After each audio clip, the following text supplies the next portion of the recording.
What is happening, people? Welcome back to the Scarfey Spurs Talk Podcast. In this week's episode, we'll be dissecting and reviewing that Villa win, that big home win over Aston Villa, and also looking ahead to Galatasaray on Thursday night in the Europa League. And to dissect this game, I'm joined by a fantastic panel. I've got the two of them with me now. Firstly, Simon, how you doing? Welcome back on the show. I'm well. Thank you for having me on. No, thank you very much for coming on. It should be a good one tonight. Billy, thank you very much for coming on, fresh off of Hollie's show. How are you doing this week? Yeah, good. It's nice to come on after a big win. Big win. Yeah, absolutely is. I mean, I did have a Villa fan plan to come on the show, but sadly they cannot be here. For whatever reason, maybe they've bottled it with the result, but no, all jokes aside, hopefully Martin is okay. We should have a good show. Yeah.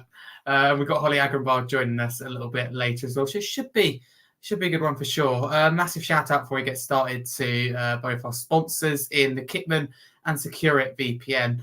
So go check them both out. We will crack straight into it. So Simon, I will start with you. I want to go back before the game and go through our lineup because anyone who didn't see it, our full lineup was Vicario, Porro, Romero, Jackasin, Adogi, Kulusevski, Benton, Corsar, then Johnson, Solanke and Son up top. Our substitutes were Fraser Forster, Ben Davis, Archie Gray, Yves Bissouma, Lucas Bergvall, James Maddison, Mikey Moore, Timo Werner and Richarlison. We saw Son come in for his first start since West Ham on the 19th of October where he got injured. You saw Maddison benched. And also his three changes to this team in our last game, the Carabao Cup win against Man City last time out. So is there any surprises in there for you, Simon? Yeah, I thought a couple of surprises. I knew or I suspected that Andrew would put out a strong midfield. You never know what kind of team or what kind of tactic you're going to face with Yemane. You see, that team can play in a lot of different ways. So we didn't know if he's going to press us high or if he's going to, sit deep or whatever, what we was going to face. So I was a bit surprised because I thought Bissouma was going to play and I didn't expect Sarr and Bentancur to get another start after playing midweek. So a little bit of a surprise, but I'm happy that it worked out so the way it Yeah, absolutely. It did, didn't it? Billy, what were your thoughts as well at the time? So we know that it did work out, but were you happy at the time? Surprises in there, in particular, Maddison being benched?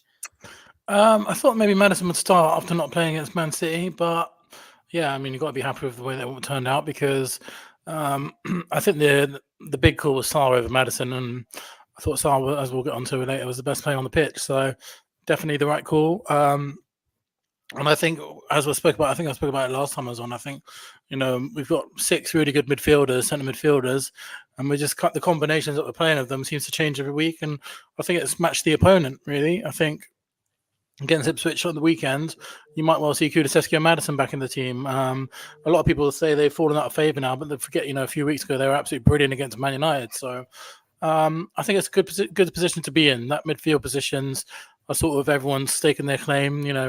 Obviously Kulusevski is basically nailed down his position. Now it looks like Sarr's doing the same. So it's a really healthy place to be in terms of midfield options. It is, yeah. A lot of depth. I'm absolutely with you on that. We'll move on to the game itself because the first goal of the game did go to the visitors, Aston Villa, in the 32nd minute as Morgan Rogers with the goal. Simon, I'll kick it off with you. Firstly, is that a foul on Vicario or has he just got to be stronger in that situation? I mean, it's a mess. I've been very outspoken about like my issues with this kind of how corners are being refereed at the moment. Because if you look at the rule book, you can't interfere with the goalkeeper, and you can't stand in the way in the way we're seeing happening now. So, I mean, to me, but even if you ignore that, to me, what was more annoying was how it was spoken about in the media and on the comms. If you look at our actual stats on corners specifically, we only conceded 2, but it sounded like we concede 1 every game. So that was a little bit annoying because you know how easy it is for people who don't follow the team to kind of go on all the narratives and yeah, that was annoying. But I didn't really feel like it was something hugely down to Vicario, more about us not protecting or covering that first post, because he did save that first reflection that came off of Bentancur, I think, but then it wasn't that much more he could do, in my opinion. So okay, that's interesting to hear. Thank you, Simon. Billy, where do you stand on Aston Villa's first goal? Is it a foul from Vicario? Should that be given more protection to the goalkeeper? But has he got to be stronger? Is there more that we can do to protect Vicario and prevent that situation from happening? I think it is a foul, first and foremost. I think there's this narrative around Vicario that seems to be being perpetuated by referees. He is weak, and then he's not getting the decisions other goalkeepers will get. I think most goalkeepers will get that decision all day. And to answer your second question, I think there is something more we can do. We have to put a player there. Because while it's definitely been a lot better this season, we've conceded 2 set-piece goals all season to probably the best 2 set-piece teams in the league. There is still, obviously, I think we've improved that area, but there is definitely a nervousness around, that from the fans and the players when they do concede the corners, that often transpires to a bit of mayhem. I wouldn't say I think our outcome has definitely improved, but it's, I wouldn't say we're competently at defending set pieces. More like we've got better at it, but there's still definitely an air of sort of nervousness around it. So I would like to put a player in between the opposition and Vicario, because the refs aren't seeming to protect him. So I think it's got to be our job to do the same. Yeah, absolutely. No, I completely agree with you. Welcome onto the show, Hollie Agombar. How you doing, Hollie?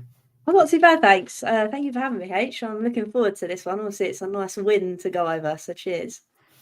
Absolutely. I mean, you won't be asking the questions for once. So, yeah, it must be nice in a way as well. As you said, nice time to con on with a win. And tell you what, Hollie, I'm going to throw you straight in there. We're talking about the Aston Villa's first goal. How do you view it in terms of, is it a foul on Vicario?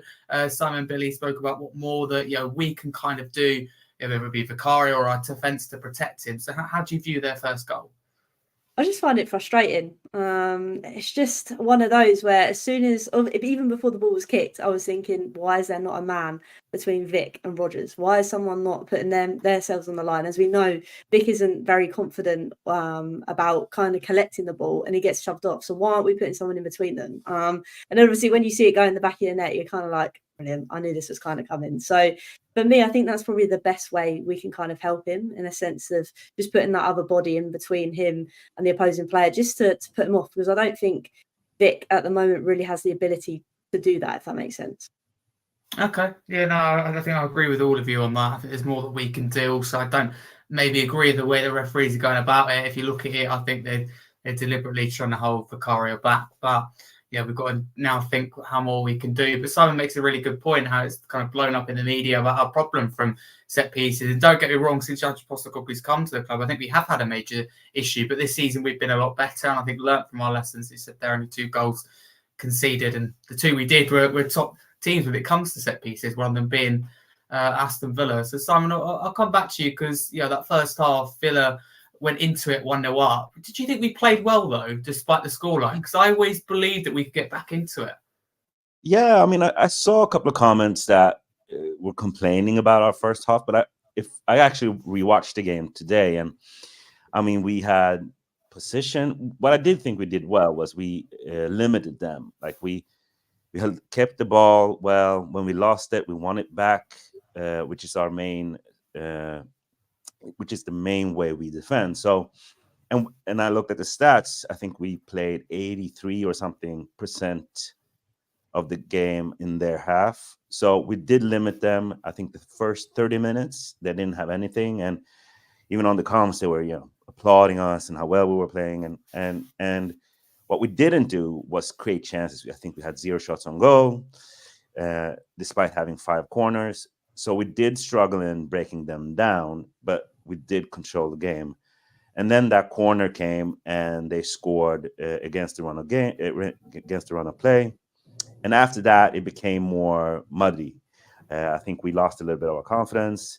They gained a little bit of their confidence and had 2 or 3 other big chances. But I didn't feel worried about it, because we also had Maddison. We had options on the bench that we could bring in. And we also have seen these last couple of weeks, that Andy's been willing to make early changes. And coming into the game, my worries were more about us being run down the way we were against Crystal Palace, and that didn't happen. We basically had control of the midfield. So I did think that it wasn't ideal to see the goal, but we've seen us also come back from that. So I wasn't worried. Okay, that's good to hear, actually. Thank you, Simon. Billy, what do you think about that? Because Simon does mention there, and I think he's right. There was obviously grumbling that we saw on social media, etc., about the first half. But is context important? When you see it back, we were totally dominant. It's just about being patient. Yeah, I thought Villa were really poor all game, to be honest. I didn't think they offered anything to us. I think they were time wasting. They were they were rolling on the floor every opportunity. They were trying to break the game down. They were technically fouling. They played in a low block. They were not looking to win a game of football in the way that Ange would go out and try to win. They were like Arsenal light. I was not impressed with them at all. I was really surprised at the halftime whistle when Alan Smith was talking about how that was a brilliant Aston Villa performance. And I don't think it was at all. I think we were the only team for large periods of the game that really looked like scoring. They had maybe one chance for Ollie Watkins. But I wasn't impressed with them at all. I thought we did all right. We were nowhere near our best, but I thought we definitely edged it. And I was really surprised at the narrative from both our own fans and from the Sky Sports, because, Tottenham are always going to get stick from the press. This always happens, always will happen, because it's just our sort of stature as a club. We're an easy target for that kind of thing. And if you take the mick out of Tottenham on social media, it's easy to get sort of, traction or whatever. But it disappoints me when our own fans are doing it as well. Like, there's no backbone from a lot of our fans. They seem to be almost enjoy pushing the narratives that we're not good or that we were rubbish, or they want to get Ange out. And that's disappointing for me. Like, I'll always back us. And I thought there was only one team trying to play football in that first half, and it was us. I completely agree with you. And I think that narrative is, as you say, pushed on Ange. I think some players as well, like Brennan Johnson, for an example, those giving him the abuse and criticism disappeared, when he's doing well, and now come back starting to say, he stopped scoring his tap-ins. Well, haven't seen them since he scored again against Aston Villa. So that's funny that they're all hibernating once again. But Billy's kind of led me on perfectly here to my next point. I want to focus. I don't like to do it too much on the show, to be totally honest with you, because I believe in taking responsibility for your own performance. But I think we have got to discuss that refereeing performance, in particular in the first half. So, Hollie, I'll come to you first. What are your thoughts on how Craig Pawson done and kind of managed that first half? Because Billy's spot on, I think. Aston Villa, plans clear, take as much time out of the game, stop any momentum that we create. I mean, Martinez was allowed to get away with murder in that first half, wasn't he? It's just standard. I think I'm just kind of used to it now. I know that the ref's going to rock up and try and be the star of the show and not really do a lot. And when he does do something, try and make it all about him.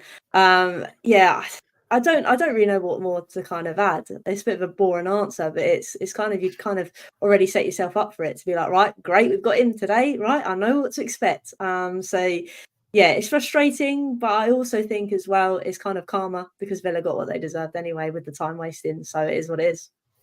They did. The only thing I found frustrating, luckily it didn't affect us in the end, but all that added time in the second half, that 10 minutes was all caused by Villa, but really punishing us when we were in the lead. We just got to get in, get the day, game done, take the win. But we did score late in that added time, so I suppose it didn't punish us at the end. But it just struck me, when that come up. But Simon, what were your thoughts on Craig Pawson, not just maybe in that first half, but how he done in the whole game? Did he have control of the game at all? I mean, I try not to focus on the referee, but it was hard especially in that second half for me, because what happens is, the way we play, it's free flowing. We need tempo. We kind of have this internal clock and a tempo that kind of keeps us ticking and keeps our passing up keeps our passing up and our movement up. And when it becomes that disruptive, we easily lose focus. And we've seen that before. So between, us scoring that first goal, coming back, and between us scoring our second goal, I think that's 20 minutes, something like that, between the 50th and the 70th minute. And the game was basically unwatchable. I mean, it was just disruption every other second. And I know he was trying not to give up yellows, but I kind of think that it made it worse because it kind of made him lose control of the game. So I would have preferred taking a yellow to just to remind both teams basically to be more careful. It was just a bad game from that perspective. I mean, the referee is responsible for delivering an enjoyment for the fans as well. So I think he failed on in that aspect at least.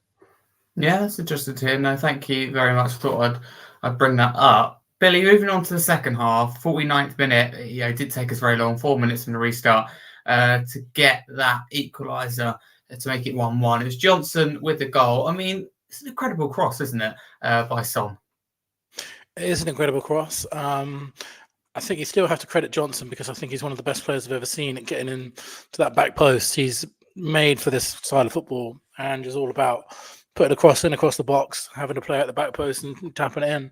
And Johnson is, I think there's no one better at doing that than Brennan Johnson. But the ball is you can't defend, you can't possibly defend against it. It's an absolutely perfect cross. And there's just no defending that kind of cross. And it looks like an easy finish, but I think the fact that you have to get there to be on the end of that ball is much harder than it looks. And that's what we do in training all the time. It was a perfect tangible goal. It was actually, it's the kind of goal that Ange loves. So yeah, really, really good to see. Yeah, absolutely. I mean, Hollie, Billy mentions it there about Brennan Johnson, who I think deserves credit absolutely for this goal. It was a classic Johnson goal, though, wasn't it? Back post, getting in there. It doesn't matter, does it, how he goes in? He's scoring. It doesn't matter. I think if he goes, missing, I suppose, in the game, he's still scoring. That's all that matters, surely. Definitely, he's putting his name on that score sheet. It's quite funny actually because obviously you can see that Solanke's just sliding in just before him, but he doesn't get there at the right time. You're thinking, oh man, that could have technically maybe been a hat trick for Solanke on the day. But full credit to Johnson, like you say, he's right place, right time.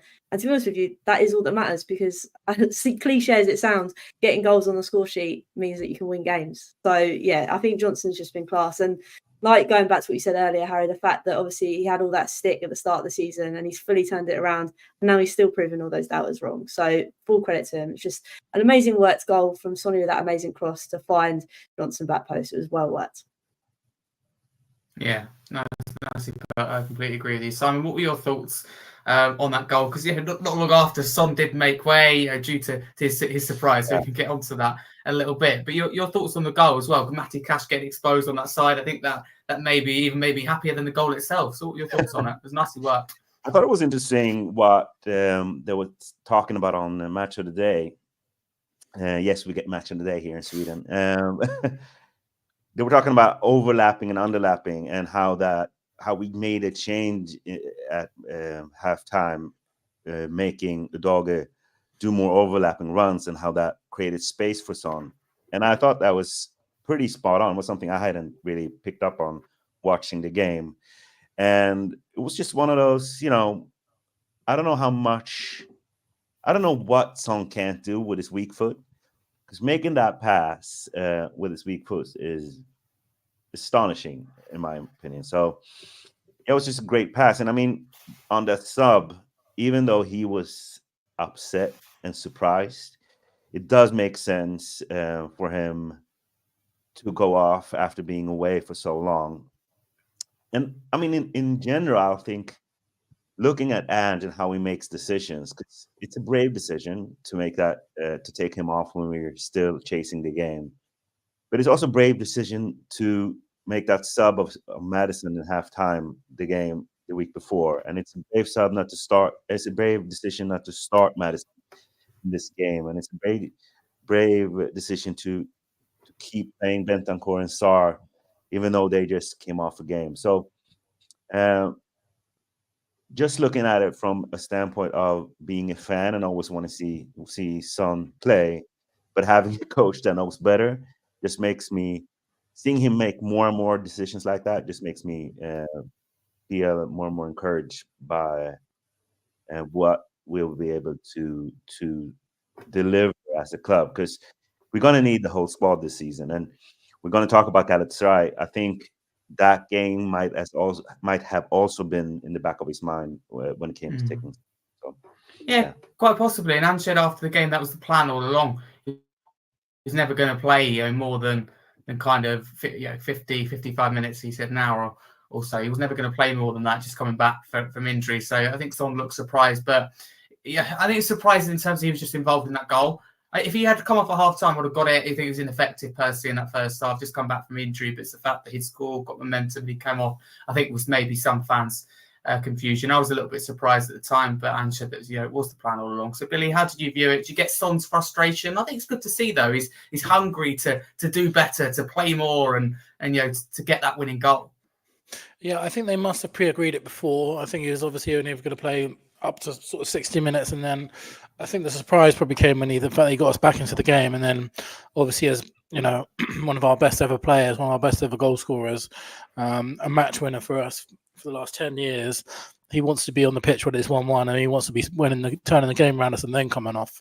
But it's a big call from Ange, and I think it's the right call because we have to look after Son. He's 32 years old. If we don't manage him properly, his career is going to be over sooner than we expect and sooner than we will want. So it was the right call to make. I know it's difficult when you're a match winner. You've made a career out of being a match winner, and the match is at 1-1. You've just got us back into it. But I think long term it's the right decision. And obviously it proved to be a right decision in the game. But I think more importantly than that, if you zoom out a little bit, we have to look after this guy if we want to prolong his career at Tottenham. Yeah, thanks, Billy. Do you agree, Hollie? The right decision overall? You're going to be frustrated, aren't you, if your son, just been involved in that goal and you want to push on, but it does make sense, doesn't it, from Ange's point of view? Yeah, I think so. I mean, hindsight's a beautiful thing, and it worked out well for us. I'd hate to think what it would be like if obviously he pulled Sonny off and we didn't get that win, but it didn't matter. But yeah, I think it was the right decision. Like Billy said, I don't want to say he's getting on a bit now, but he is at the later stage of his kind of career in that kind of sense. And if we want him to keep producing the goods at the standard that we all know he can do, we need to be able to rest him. Obviously, when we saw him burst injured and he came back for his first game and he scored a goal that was like the old Son, it just proofs in the pudding in the sense that if you give him a bit of rest, give him a bit of time off, then he comes back and he delivers the goods. Because like we've all said, that cross that he produced was exquisite. It was Sonny of old, but we need to know when's the best time to manage this player because we don't want to lose that Sonny. We don't want to lose him to injury again, especially if we go deeper into the cup competitions. If we want a match winner, Sonny's going to be that match winner. He's going to provide that for us. So it works out brilliantly for Ange and kind of what Simone said in the sense that we need players to play all these competitions, and to do so, you need to be able to make sure that they are going to be right at that sort of time when we need them most. Yeah, absolutely. And staying with you, Hollie, for our next goal to make it 2-1 in the 75th minute, Solanke with the goal. I mean, that's absolutely beautiful, isn't it, from Solanke? Do you think the pass is better from Kulu or the goal from Solanke if you had to choose? Oh, don't make me choose. They're both beautiful in their own right. It was just well worked. Obviously, that kind of pass from Decky is just Decky doing beast mode all the time. And then that little dink from Solanke just shows that he has got it in his locker. Just got to let him do his thing. And we know as Spurs fans watching him week in, week out, that he just adds more to his game than just scoring goals. We were just waiting for that goal to come. And what a way to come with the way that he managed to do it. So, yeah, big up to Solanke. Yeah, absolutely. Finally getting, I think, the goals, his performances are deserving. Rival fans have been criticising him. We're going, look, he's playing well. It's just the goals and assists, they will come. And this is clear evidence to those who don't think they watch Spurs or Solanke whatsoever. But Simon, I think Davis deserves a shout out in this goal, though, doesn't he? With the interception, I think when he come on, he done really, really well. And I think his credit needs to be with him for this. So him got the interception, but overall, it was a beautiful goal, wasn't it? I mean, the whole sequence was beautiful. I think one of the things that it's funny how we talk about defending in the modern game, because it's standing between the ball and the goal is good defending, but the way we play when we defend is chasing players all over the pitch and intercepting and pressing, and just the way Davies, I think it was, right? Is that right? Yeah. Davies intercepts that ball, and then the way we quickly transition and score that goal. I think it's Sartre to Johnson to Kulusevski to Solanke. And, us being able to so quickly turn defense into goals is such an important part of how we play. And I think that, Kulusevski is such a big part of that because he's got this running power and this fitness that makes every action into a possible goal opportunity. And so, yeah, it was beautiful from everyone involved, in my opinion. Yeah, definitely. I mean, and Billy, same kind of thing to you. It was a delightful goal, wasn't it? And I'm just glad about you. I'm really glad that the AR didn't rule it out for offside. When it come up, I was like, oh, here we go. Beautiful goal. Solanke's finally scored. You know what's going to happen. But it didn't. It was allowed to stand. I mean, what were your thoughts on that goal to put us ahead? I thought as soon as he scored it, there was going to be offside, to be honest. One of those ones that's right on the line. It's actually a really, really good run. It actually was more onside than I thought it was. I just naturally assume nowadays that all these goals are going to be chalked off for like an inch of knee or something like that. But yeah, brilliant goal. And an unbelievable finish as well. To do that against Martinez, who has literally just been voted the best goalkeeper in the world by FIFA. It's a really, really good finish. He's not an easy goalkeeper to beat. And he deserves it so much, Solanke. He offers so much to the team. He absolutely ran into the ground the last few games without getting any goals or even any goals, any way about goal scoring opportunities. He missed one in this game and then he scored two the next two. So if we get this guy opportunities, he's going to score regularly, but doesn't tell the full picture of this guy. He works so unbelievably hard for the team. I think Ange was massively praised him after the game. And I think that's because of how much he contributes to us. Yeah, he does. I think Ange is spot on, and we'll get on to Solanke's performance a little bit later and what Ange has to say about him. But, moving on to our next goal, it was plentiful 4 again today, a 79th minute to make it 3-1. Again, Dominic Solanke to complete his brace. I mean, Hollie, it's a great assist by Richarlison. I mean, he did get injured in the process, sadly. Obviously, we hope he's okay. But that's, we talk about Ange making tough decisions and strange decisions, I suppose, Richarlison on the left. This is why it works. This is what he's paid for, isn't it? To get the assist for Richarlison there. He couldn't be happy, would he? No, I think you're right. And the thing is, I think this is why I'm not a manager, because I literally sat there thinking, I was like, you're bringing Son off and you're putting Rich on. My brain just couldn't compute that. Like you said, that's why I'm not a manager and Ange is, because it did work a treat. And it was one of those goals as well that I really like to see as he runs to the byline, cuts it across, and then Solanke's there to put it in the back of the net. And it's one that has worked really well. And again, it's just a shame that Richie has done something amazing, contribute to a goal, and then you see him crying at the fact that he's potentially obviously done something to his hamstring again. It's just really annoying and unfortunate for Richie, but great to see him contributing. And again, another great goal for Solanke. Yeah, 100%. Billy, that was a nice interception as well by Pape Matar Sarr for the goal, wasn't it? I mean, I thought he was excellent today. I thought he was the best player on the pitch, to be honest. I think Onana is a really physical player, really, really good midfielder that I wanted to sign in summer. But Sarr won the midfield battle all game. He couldn't live with him. He was rolling on the floor a lot. Could not handle Pape Matar Sarr at all. And that's 2 games in a row against 2 extremely good teams where Pape Matar Sarr has bossed it. And I think he's absolutely nailed down his first team place at the moment. And the athleticism and running that this guy has got on his legs is insane. And I think because he's kind of been around for I think Paratici signed him 4 years ago now, 3 or 4 years ago. It seems like you can easily forget that he's only 22 years old. He's one of the best young midfielders in the Europe, and I think he's only going to continue to get better. But I thought that was a really, really impressive performance. The amount of he bossed a really what can be a really effective midfield in the Aston Villa midfield. Sometimes you got Morgan in there. He's a good player. You got Onana, you got Tielemans, you got players and Ramsey, players that can do damage to any team. But Sarr orchestrated our whole midfield performance. Yeah, he did, yeah, absolutely. Simon, you in agreement with Billy on Sarr's performance and just how influential to this Spurs team he is?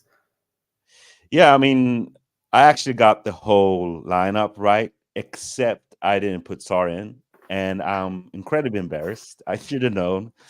He's my favorite guy ever.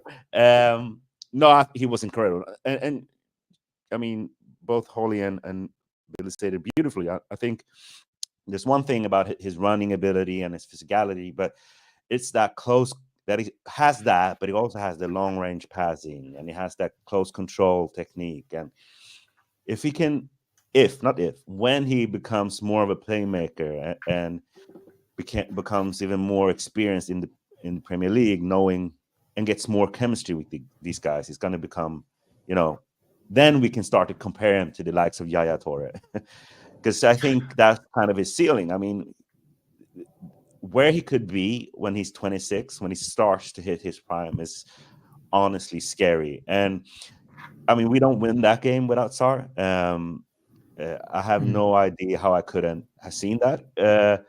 He was absolutely amazing. And on that second goal, I think something I didn't mention before on Solanke, what I liked about both those goals was, one, you can start to see the chemistry. Like, these guys haven't played together for that long. And you can start to see those patterns and that chemistry to start to form. And also you can see how Solanke, despite not scoring a lot, hasn't lost his confidence. The way he finished that first goal, and the way with the ease he scored that second. And I like that about him, that he knows his role. He knows that it's equally about, everything else he does, and that he's valued for doing that.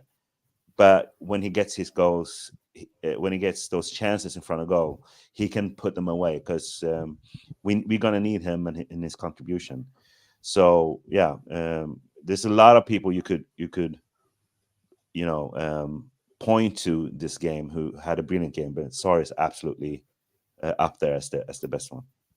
Yeah, definitely. I mean, Hollie, I'd probably say it was up there with one of Sarr's best performances since we signed him. Would you agree with that? I think so, yeah, but I also think he, not so much the Spurs fans, but he does go so unnoticed with other rival fans, in a sense, which is a good thing, because don't be wrong, I don't want people coming to get him.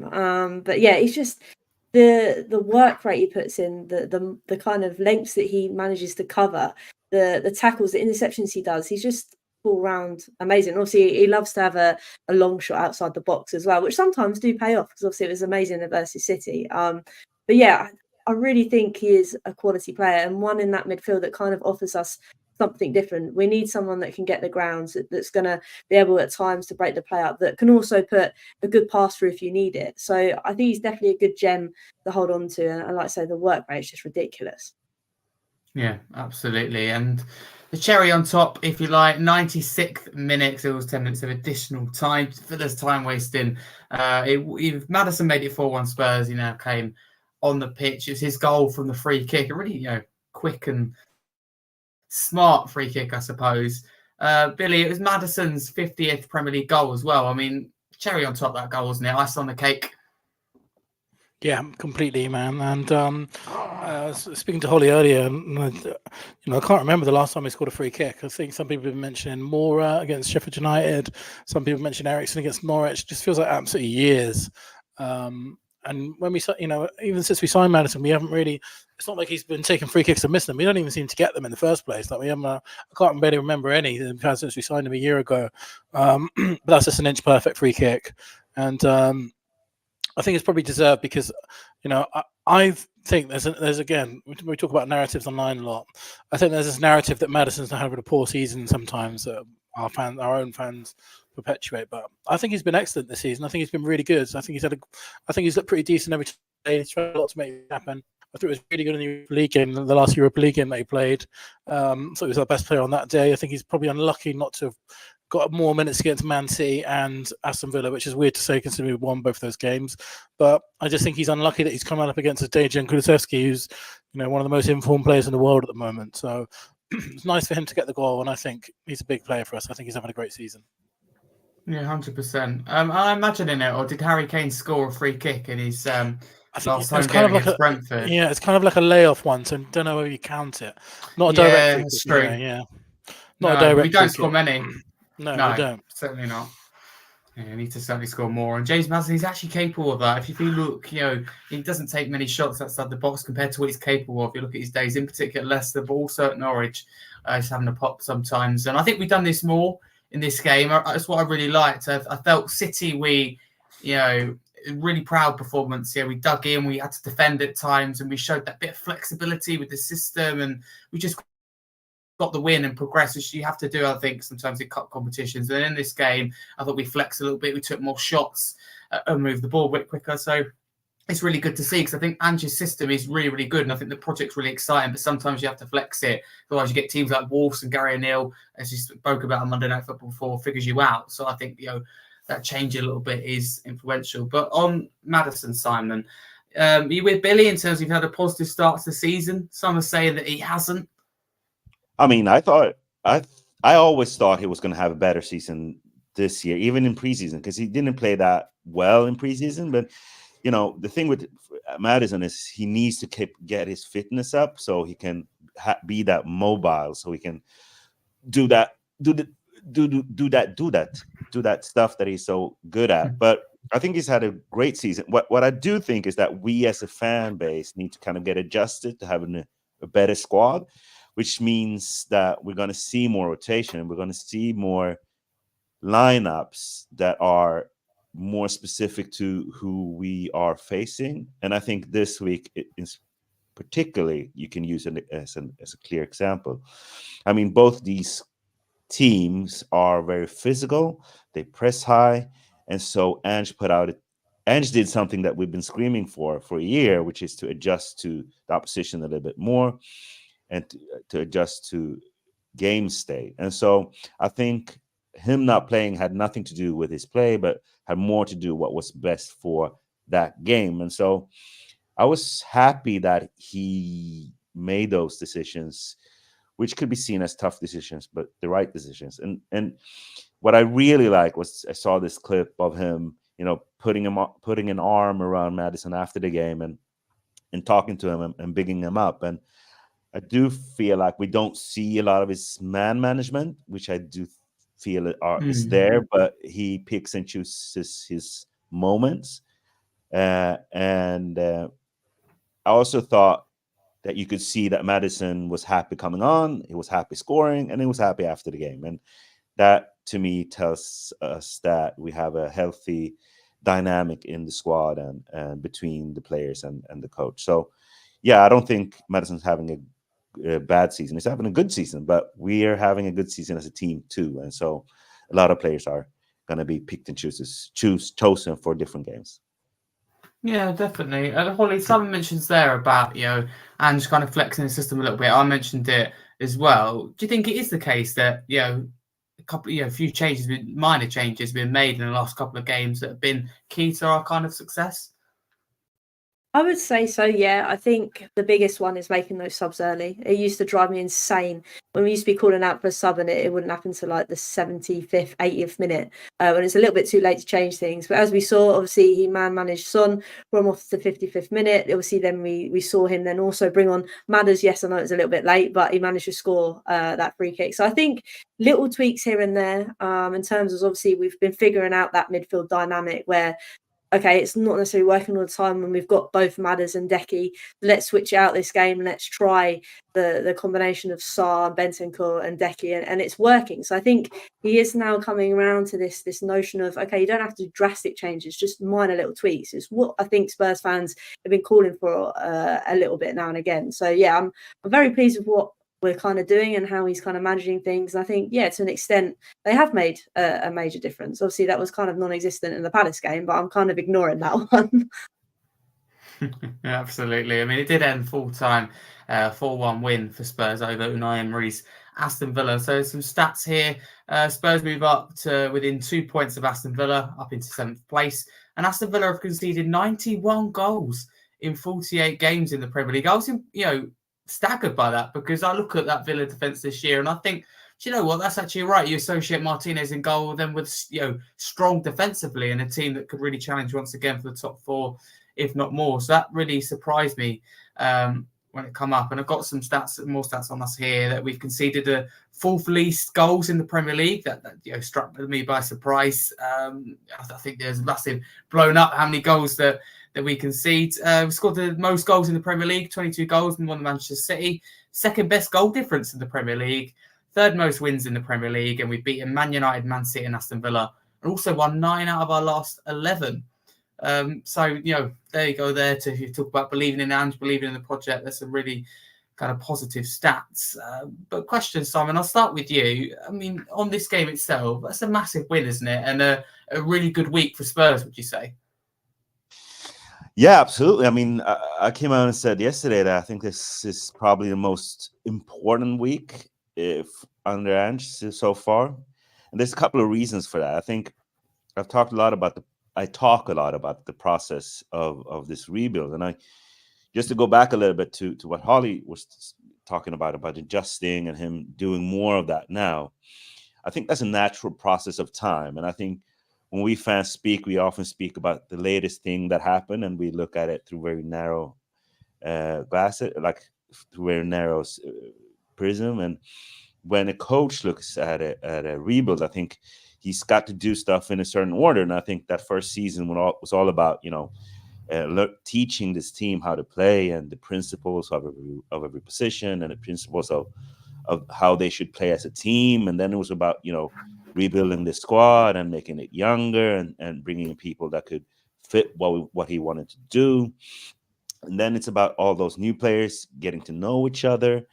And now we're kind of getting into this area where we know how to play. We know how to, the principles of what our football is. And so now it becomes more of being consistent. And consistency has a lot to do with, having the depth so you can put out a strong team every game. But it's also about the mentality, like how do you deal with different types of game states, different types of opposition that play in different ways, different kinds of moments, and how do you deal with mistakes and failure? And coming from that brings me to my point, which is coming from that loss against Crystal Palace, going into these two important games against two of the best coaches in the league and maybe even in European and world football, and going into those games with a couple of injuries, short amount of rest between those games and before that game, and actually putting out two consistent performances, like basically, dusting ourselves off and going into those games and producing good performances. That to me shows evolution, and it's a pretty monumentous moment for us as a team to be able to deliver under those circumstances. I think it's good to remember that Aston Villa came into this game with 10 rested players, no injuries in the squad, and we came in with a couple injuries, no rest or little rest, and having put it all out there on Wednesday to try to win that game. And then it's also the matter of how we won those games. The first games we successfully won by holding on to a result while being battered by City in that second half, but not conceding. And in this time we came back from conceding first. And those types of moments are so important for this team because they are a young team and they need to grow together. And to do that, they need to, deal with the bumps throughout this journey. So, for those reasons, in the context of what we're trying to build, I thought this was probably the most important week we've had on the bench. 100%. No, it's fine. I completely agree with you. And absolutely fine. No, I think you're absolutely spot on. I think it's two performances to be proud of, two massive wins that we needed after Crystal Palace, which is probably, I would say, an unexpected loss. Billy, do you agree with Ange Postecoglou that, we went up a few gears in that second half and really, punish Aston Villa, if you like?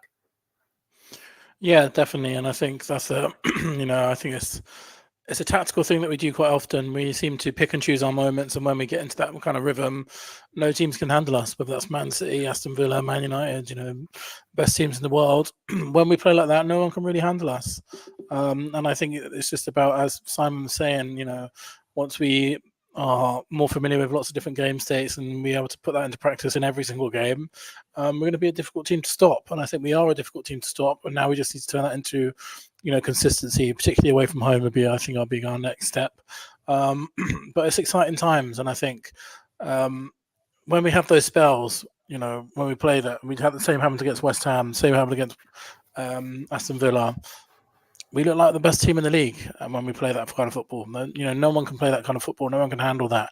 It's just so intense. So, measured around scoring goals. Under Ange, we're never going to go 2-1 up and then try and shut the game. It's never going to happen under us, and I love that personally. Mm. Hollie, I think Billy makes a crucial point about consistency, in particular on the road. Only 3 wins away from home in this calendar year in the Premier League for Spurs.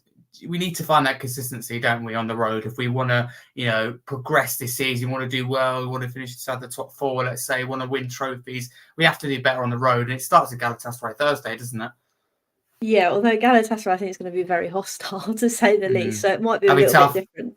Yeah, definitely tough. But no, you go back to your point. I think we definitely need to improve our away form. I laughed and joked. I know we'll probably get onto it, but obviously when we look at that fixture against Ipswich, I was praying that it was at home, because I was thinking I cannot be dealing with another Palace kind of game. But it's annoying because I'm already, they say it's a fan's mentality, but I'm already sat here saying if it's away, then it might be another banana skin sort of thing. But luckily it's at home. So yeah, I think away form is something that we definitely need to improve on.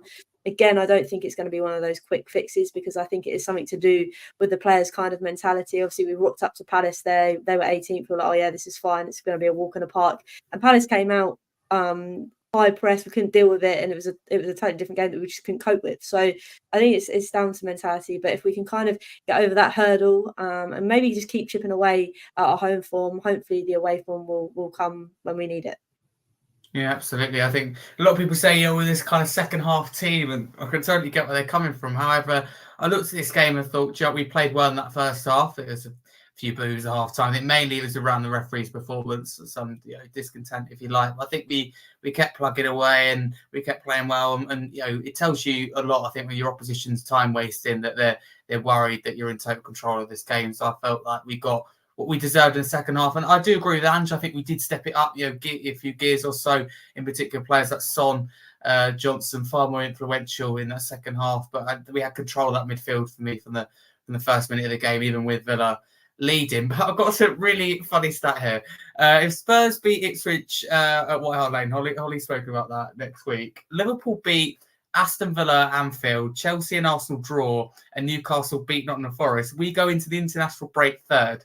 All that grumbling, all that moaning from all of us, myself included at times, about the team, about Ange, we could go into maybe this international break in third. I mean, Simon, that's absolutely mind-blowing, isn't it, if you think about it? I mean, it's a massive if, we've got a lot to go our way, but I just find that really funny when I saw that.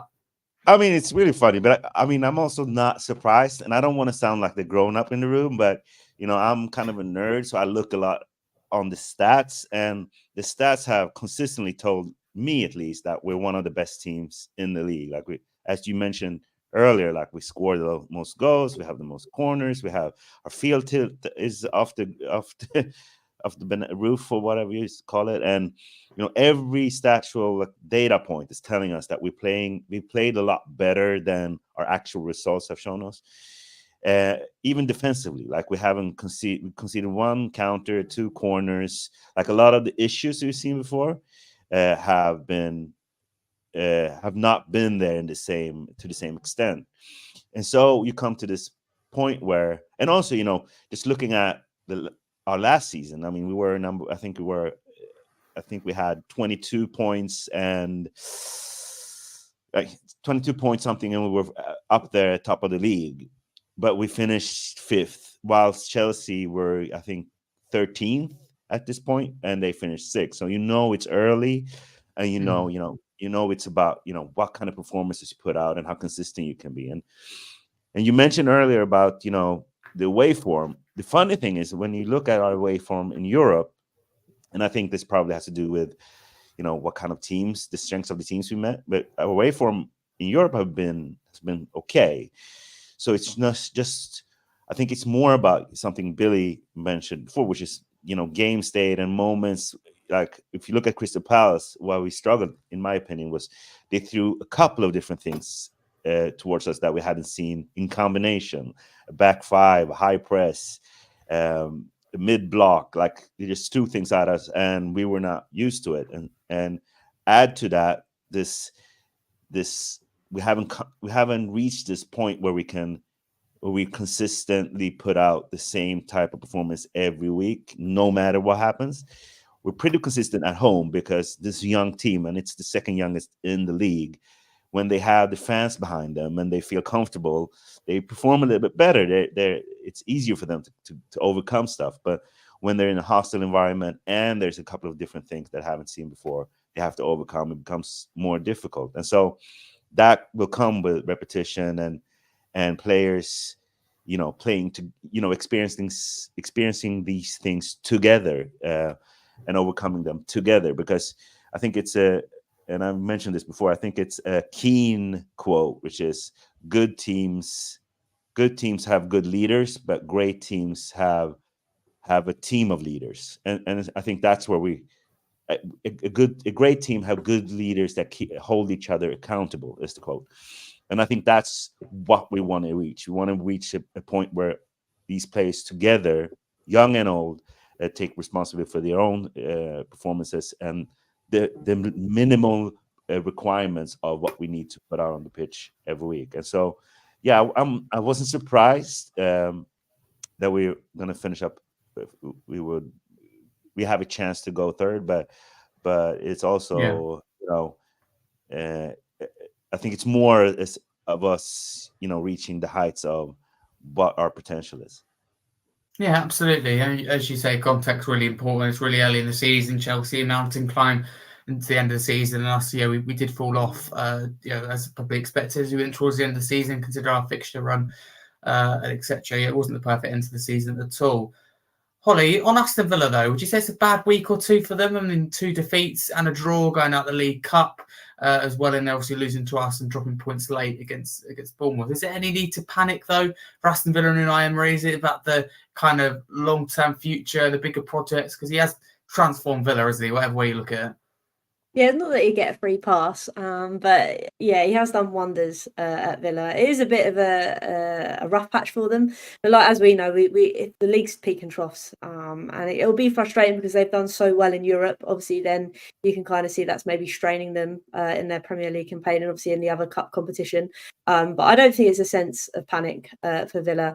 They'll pick up their form once again, which will be annoying. But as we know, like I keep saying, that's just football at the end of the day, and especially in the Premier League, it's so demanding.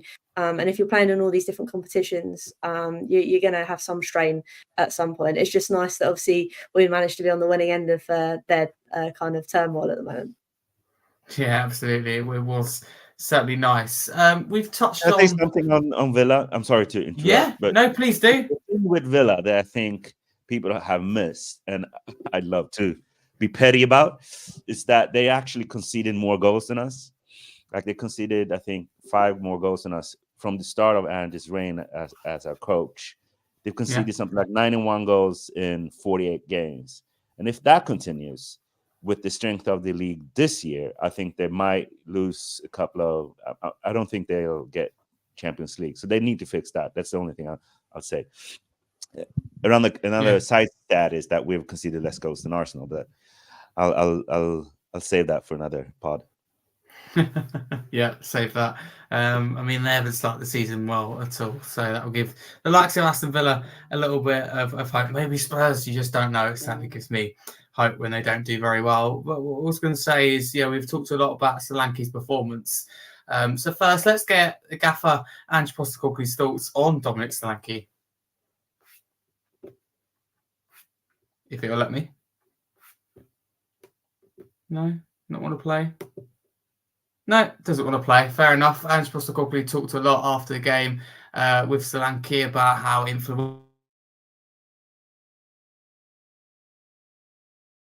the goals his performance. Early goal in the second half, was that important? It seemed to galvanise the crowd as well. Yeah, it always helps. So it was a great move and great ball by Sonny and a great finish. So, but I felt the momentum was going our way. Look, we knew we'd finish strong. We knew the second half we would, if we really upped it a couple of gears, which we know we can, we were going to be hard to stop. You've spoken about the strengths of Dominic Solanke, regardless of his goals, but to get 2 today, that's reward for him, isn't it? Yeah, unbelievable. I mean, the amount of work that guy did for us midweek at City, and then to back it up today, the goals are great, and rightly so. He deserved to get those accolades, but his capacity to do everything he can for the team in every area, he's just couldn't speak highly enough of him. He's outstanding. Now he decides to play. That is Ange Postecoglou's thoughts on Dominic Solanke's performance. Wow, what a delay to that. I think he's absolutely spot on, isn't he, Billy? You know, he's finally getting the goals he deserves, and he just doesn't get the plaudits or the recognition, does he? Because he's striker, he's associated, he has to get goals or assists, but he's got to open your eyes sometimes, haven't you? And look at his all-round game and what he's doing to the team. Yeah, I think anyone who watches Tottenham every week will give him plenty of plaudits, and those that don't simply don't watch us. You just have to watch, a single game to see the ridiculous amount of work rate that he puts in, the amount of all-round game. But obviously, when you pay that kind of money, the realistic thing about football is, more simple than we expect sometimes, is when you pay that money, you're paying it for goals. That's what you're paying for. And he's bringing them now as well. So I think he's been an excellent signing for us. I think he fits the team to a T. I think he fits the attitude to a T. But his rate is exceptional. And when he's not been screwed, there's an easy narrative around the fact that if Man United, for example, I think have scored 4 goals and then lost at home all season. And I think they are around sort of way at the bottom half of the goals scored. If we had that kind of narrative around us, those kind of stats around us, and Solanke wasn't scoring, the pressure would build him highly. But the fact is, we're the top scorers in the league already, and he's contributed to that with his all-round play, so it's not a worry for me at all. No, 100%. Again, if it lets us, we're here from Dominic Solanke after the game. His little interview with Spurs TV, which I found really interesting. The amount of work that you've put in over the past 3-4 games, without necessarily getting your awards, does that feel like total comeuppance for the amount of work that you're doing for the team? Yeah, it does. Obviously, I like to work hard for the team. We need to do whatever we can individually to help the team win. But yes, obviously being a striker, it's nice to get those goals to add to the performances. So it was a few games without one, so I'm delighted to get 2 today. Do you feel that it gets noticed, what you're doing? Do people let you know that they appreciate the fact that you are putting in the yards that you're putting in? Yeah, for sure. I think these days everyone sees the data and stuff and how hard I work. So people always tell me. I'm thankful for everyone noticing. But yeah, like I said, getting the goals is always nice as well. What do you make of that, Hollie? I mean, he clearly believes in himself. It's always good, isn't it, when you have a striker that believes in himself and is willing to work hard for the team? Definitely. And I actually really liked the way that he kind of put it, in a sense that I'm putting the data in, I'm putting the yards in, and the data shows that. But it's nice as well that it's been acknowledged by fans, regardless if they've seen the data or not, which I think is nice, because he goes on to the element of it's a team game still, and the fact that he knows that he hasn't necessarily been scoring, but now that he's got 2 on the sheet, it shows you that, yeah, okay, I'm putting the yards in, but I can score those goals too. I think it was a really nicely put across interview from him, which again goes back to what Billy said earlier, in the sense of that he fits this kind of DNA at Spurs, in a sense that he's got the right attitude, and now he's putting in the performance week in, week out. Maybe not so much the goals, now he's got the goals, but yeah, I think he's a wonderful player for Spurs, and he's what we needed after obviously Harry kind of departed. So I'm really pleased with him, and it's nice again, like he said, that he's a striker and he's getting the goals. 100%. No, I'm in full agreement with you. I think that interview is quite refreshing. So I think he spoke really well, took on responsibility, but really confident in his own ability as well.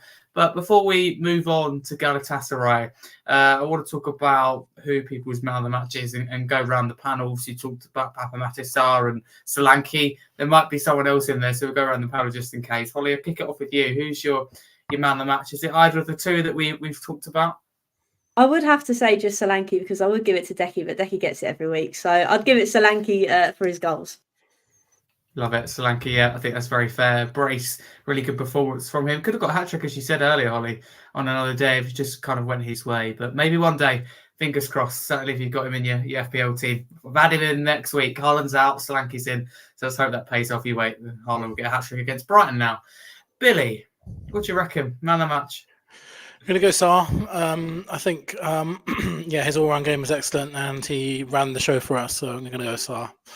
With an extra special mention for Ben Davies, who I don't think was near man of the match, but he contributed a lot when he came on, and he probably doesn't get enough plaudits. And I saw there's a great tweet from Simon this morning about how much of a good player that he is for us, and I think he's undervalued by our fan base, because he's been doing it for years now, and I hope he continues to do it, because he's really hard to replace that kind of guy that can step in like that and perform 7 out of 10 every game. play, miss 5 games and come in for a spell and do really well. So, yeah, there's a little shout out to Ben Davies too. Absolutely. Always consistent, always dependable. Mr. Tottenham, if you like. Now, I think Ben Davies really loyal and a fantastic player. And as you said, I saw Simon's tweet earlier, and I think he was absolutely spot on. Talking about the devil, Simon, man of the match? Got to be Davies for you, surely. Oh, I could say Davies. I love Davies. I was just thinking about how much I love these players. I love so many of these players. I didn't like when Joseph said that players need to be the C word. I like my players to be really cute and, nice and hardworking and humble and have character. And just watching that interview with Solanke just made me tear up thinking about how much I love these boys. Now, player of the match. I mean, sorry, is the obvious answer. I think Solanke is up there. Kulusevski is always up there nowadays. So let me say Dragusin. I think he's got a lot of heat after he made that big mistake. And I wrote about this too today. And the way he's picked himself up and the way he's been able to play both sides of the, cover for Van de Ven, cover for Romero, sometimes doing it mid-game. I think it's been admirable how he's performed. I also think he's been brave on the ball, played progressive passes, and I think he needs a shout out here. So I'll say Dragusin. Absolutely, no, I like it. All got good man of the match there. All can How about certainly you, justify. Harry? So yeah.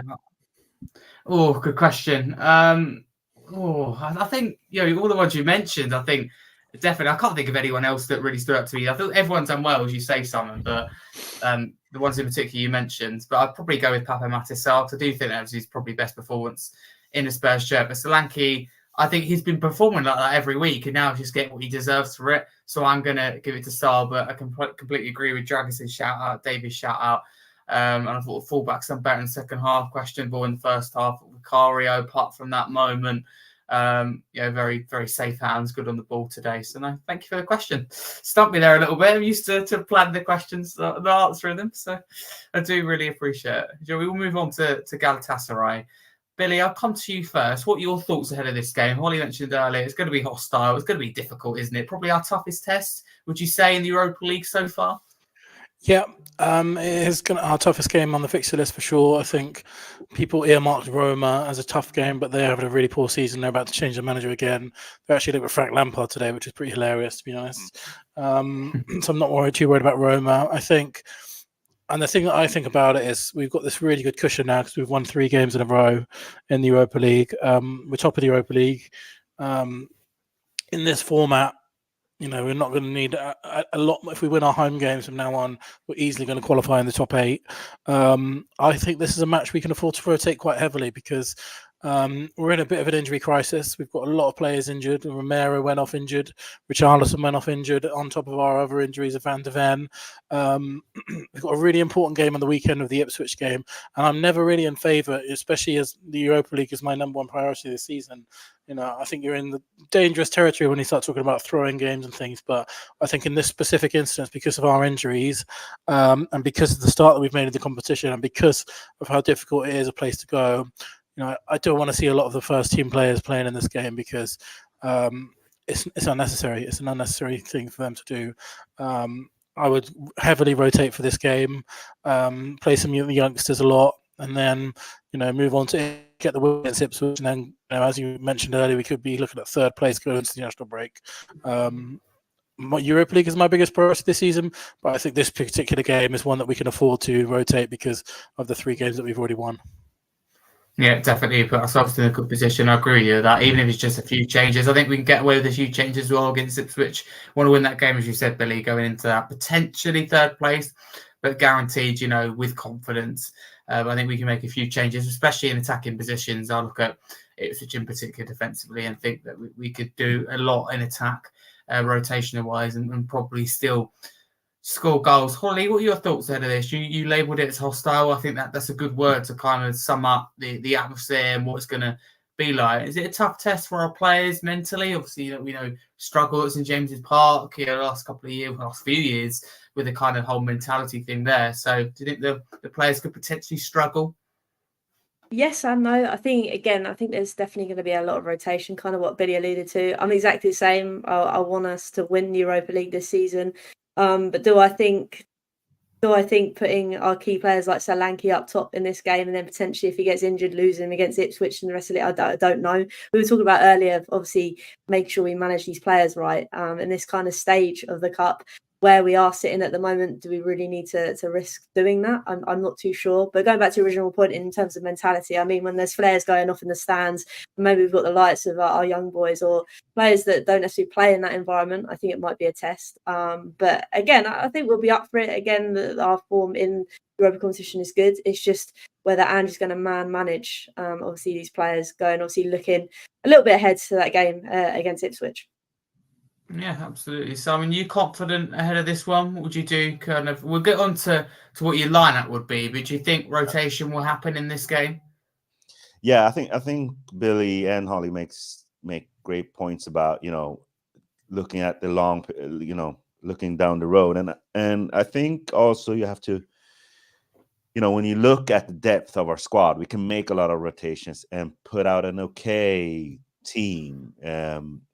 I mean, Galatasaray are good, and the fact that it's away makes it a tough, game.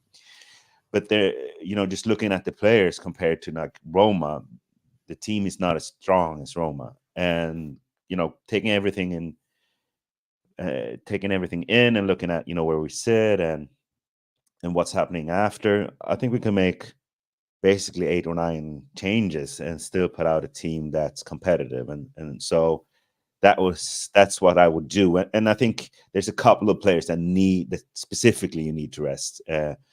And when you look at the team up top, that's where it becomes more difficult. And I'm sure we're going to talk about that more. But yeah, I think we can make changes. And I think it's important because, we're getting to that point where it could go out. We're at the tipping point where if we get even more injuries now, it could become a real issue. But yeah. I'd make a lot of rotations, and I think it'd be fine. Talk me through your lineup then, Simon. So we'll move on to that. Yeah, so I think Vicario can play. I think we can put Porro in because he was rested against Man City. I would put Dragusin and Davis in. Obviously, we don't have any other options. And I put Gray on the left. Then we have Madison, Bissouma, and Berival. I think they can play probably because they were rested for large parts of these 2 games that came. I think Sarr needs to rest. I think Kulusevski needs to rest. And I think Bentancur needs to rest, particularly thinking about how many minutes they played this week. And then up top, you go Werner if he's fit. He was on the bench, so I'm guessing he's fit. And then it becomes hard because Solanke can't play. He just can't play, in my opinion. And so I would put probably Son in. And that's something I alluded to earlier, that Son is a striker option. It's not ideal with him coming back from injury, but if he can play a half at least, that will put us into a good situation. So who would be on the right out of those 3? Who would you put on the right side? More. Because again, Johnson can't play. I mean, if there's players that are on red, in my opinion, it's Johnson, Solanke, Kulusevski, Sarr, and Udogi. They're on red. You can't play them. So if you put Son in for a half, then maybe you can put on Solanke or Lancashire. And if you look at that team that I just mentioned, you have that. I mean, I always try to put a spine in there that's experienced first team players, which is then you have Dragusin, Vicario, Bissouma, Madison, Son. So you have that spine there, and I think that do all right. Yeah, it's a good team. I like that. Thank you very much, Billy. How different would your team look? You talk about wholesale changes. Yeah, I would pretty much go with what Simon said. I think the difficulty is left back. Archie Gray playing another game in another position which he's not used to, but he's such a versatile player. I think, Udogi simply can't play. He's played so many minutes for us this season. There's no rotation option there. I think that has to be addressed in the next transfer window. We need a backup left back. I think Dragusin and Davis are going to play. I think Simon's exactly right in the midfield. Bissouma, Bergwijn, and Maddison probably play midfield, which is a pretty decent midfield already. And then the front three, I think, are up in the air a little bit. I'd like to see Moore and Lancashire start this one, and then Moore on the right, Lancashire on the left, and then Werner probably. But I was listening to Paul O'Keefe yesterday, and he did say that Werner is apparently might be carrying some kind of injury, which is why he hasn't come on at the weekend. So, another injury in that area. But I'd go something like that. I'd like to see Lancashire start this game because Solanke cannot play another game of football at the moment. He has to be rested.